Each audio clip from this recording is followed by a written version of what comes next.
एक कॉलेज छात्रा पहली बार एक ग्राहक को मसाज देने आई, लेकिन हैरान रह गई जब उसने देखा कि नौकर वास्तव में एक हार्मोन्स से भरपूर आदमी था। चूंकि उसने हमेशा महिलाओं की ही सेवा की थी, वह घबरा गई और जल्द से जल्द वहां से जाने की योजना बनाने लगी। प्रेसिडेंट ने उसे अपनी मां द्वारा भेजी गई एंटीडोट, उसकी समस्या का समाधान समझ लिया और उसकी कीमती चीज कौमार्य बलपूर्वक छीन ली। अगले दिन लड़की आखिरकार प्रेसिडेंट के पंजों से भागने में सफल रही, लेकिन उसके सहायक ने उसे रोककर एक चेक थमा दिया। लड़की को तुरंत समझ आ गया कि दूसरे ने उसे कोई विशेष पेशेवर समझ लिया है, इसलिए गुस्से में उसने चेक के टुकड़े टुकड़े कर दिए। क्या तुम सचमुच सोचते हो कि पैसा सब कुछ है? मैंने कहा था कि मैं वैसी लड़की नहीं हूँ। सहायक ने देखा कि सामने वाला एक पैसा भी नहीं लेना चाहता, तो उसे एहसास हुआ कि प्रेसिडेंट शायद गलत लड़की के साथ सोए हैं। 8 महीने बाद प्रेसिडेंट की माँ अभी भी उसके लिए रोजाना 10 गर्लफ्रेंड्स का इंतजाम करती थी। उम्मीद करती थी कि जल्द ही एक पोता हो जाए। सभी को प्रेसिडेंट ने बेरहमी से ठुकरा दिया, क्योंकि वह उस रात वाली लड़की को कभी नहीं भूल सका। उस रात के बाद लड़की की उससे एक संतान हो गई, लेकिन माता पिता के जल्दी चल बसने के कारण लड़की वाकई इस बच्चे को जन्म देना चाहती थी। लेकिन अस्पताल का महंगा खर्च उसके लिए मुश्किल खड़ी कर रहा था, क्योंकि उसकी सारी तनख्वाह उसकी चाची को दादी की दवा खरीदने के लिए चली जाती थी। मजबूर होकर उसने अपनी चाची से 2000 रुपए उधार मांगे।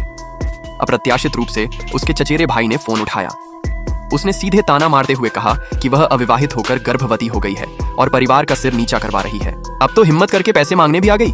वक्त बर्बाद करने के बजाय कहीं जाकर ठेला लगा ले, ये कहकर उसने फोन काट दिया। लड़की के पास कोई चारा नहीं था। उसने गांव वापस जाकर बच्चे को जन्म देने का फैसला किया, लेकिन जब वह होटल में अपनी नौकरी छोड़ने आई तो उसे वहां प्रेसिडेंट ने देख लिया।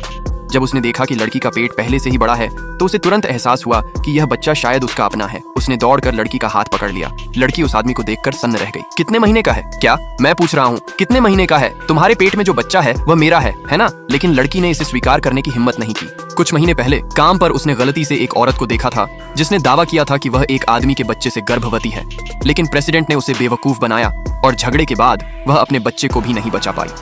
लड़की को डर था कि उसका भी वही हश्र होगा, इसलिए उसने झूठ बोला कि वह सिर्फ 6 महीने की गर्भवती है। आदमी को गुस्सा आ गया। उसने पूछा कि उसने उसके पैसे लेकर दूसरों का बच्चा पैदा करने की हिम्मत कैसे की। यह सुनकर लड़की आग बबूला हो गई।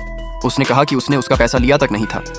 इसके अलावा मैंने किससे शादी की और किसका बच्चा पैदा किया, ये सब आपसे कोई लेना देना नहीं है। उस आदमी ने लड़की को बेइज्जत औरत समझा और गुस्से में उसे वहां से चले जाने को कहा।